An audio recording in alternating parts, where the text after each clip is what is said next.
Hi అండి, అందరికీ నమస్కారం. Welcome to my YouTube channel. ఈ వీడియోలో వచ్చేసి మనము ఏపీ ఉద్యోగులు మరియు పెన్షనర్లకు జీతాలు పెన్షన్ల తాజా సమాచారాన్ని అయితే తెలుసుకుందామండి. 21 మార్చి 2024 ఈరోజు మధ్యాహ్నం సమయానికి అయితే 12 గంటల సమయానికి వీడియో అయితే అప్డేట్ చేయడం జరిగింది. సో ఆ అప్డేట్స్ ప్రకారం అయితే వీడియో చేయడం జరిగింది కాబట్టి వీడియో అయితే ఎక్కడికైనా స్కిప్ చేయకుండా ఎండ్ వరకు చూసినట్లయితే పూర్తి సమాచారం అనేది అర్థమవుతుంది. అలాగే వీడియో నచ్చినట్లయితే లైక్ చేయడం మర్చిపోతున్నారు. దయచేసి వీడియోని లైక్ చేయండి. ఇంకా సబ్స్క్రైబ్ అవునట్లయితే మన ఛానల్ అయితే వెంటనే సబ్స్క్రైబ్ చేసుకొని ఫాలో అవుతుండండి. లేటెస్ట్ ఎంప్లాయీస్ సంబంధించి కానీ పెన్షన్స్ సంబంధించి కానీ ప్రతి ఒక్క అప్డేట్ న్యూస్ కూడా మన ఛానల్లో అయితే అప్డేట్ చేయడం జరుగుతుందండి.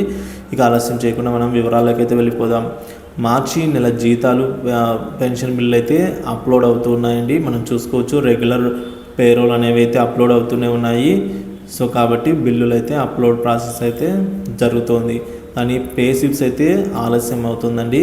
సో మనకు పే స్లిప్స్ ఏవి కూడా డౌన్లోడ్ కావడం లేదు. మార్చి నెలకు సంబంధించిన ఎటువంటి పే స్లిప్స్ కూడా మనకి ఇంతవరకు డౌన్లోడ్ అవ్వడం లేదండి. సో మనకు ఫిబ్రవరి సంబంధించిన పే స్లిప్సే అవైలబుల్ అయితే ఉన్న నేపథ్యం అండి ఇప్పుడు.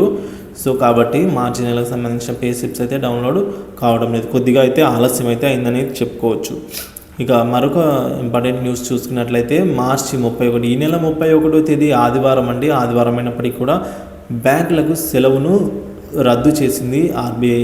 సో కాబట్టి బ్యాంకులకు ఆర్బీఐ కీలక ఆదేశాలు ఈ విధంగా జారీ చేసిందండి. మార్చి 31 ఆదివారం అయినప్పటికీ ప్రభుత్వ శాఖల ఖాతాలు నిర్వహించే బ్యాంకులకు సెలవు అయితే రద్దు చేసింది.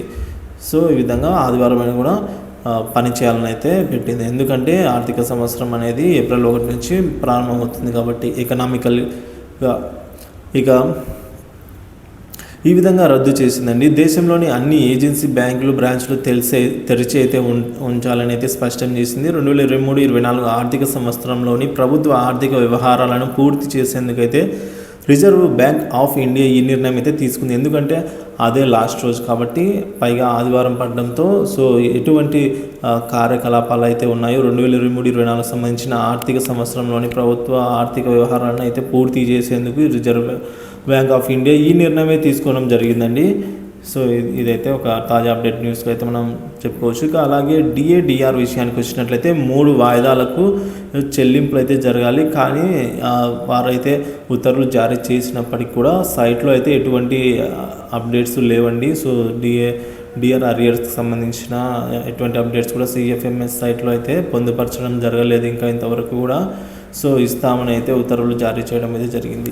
సో ఇదండి ఇప్పటివరకు ఉన్న తాజా అప్డేట్ న్యూస్. ఇన్ఫర్మేషన్ నచ్చినట్లయితే లైక్ చేయండి, షేర్ చేయండి. తోటి ఎంప్లాయీ మిత్రులకైతే ఈ వీడియోని పెన్షనర్స్తో షేర్ చేసుకోండి. ఇంకా మన ఛానల్ సబ్స్క్రైబ్ అన్నట్లయితే వెంటనే సబ్స్క్రైబ్ చేసుకొని అప్డేట్స్ అయితే ఫాలో అవుతుంది. Thank you for watching this video.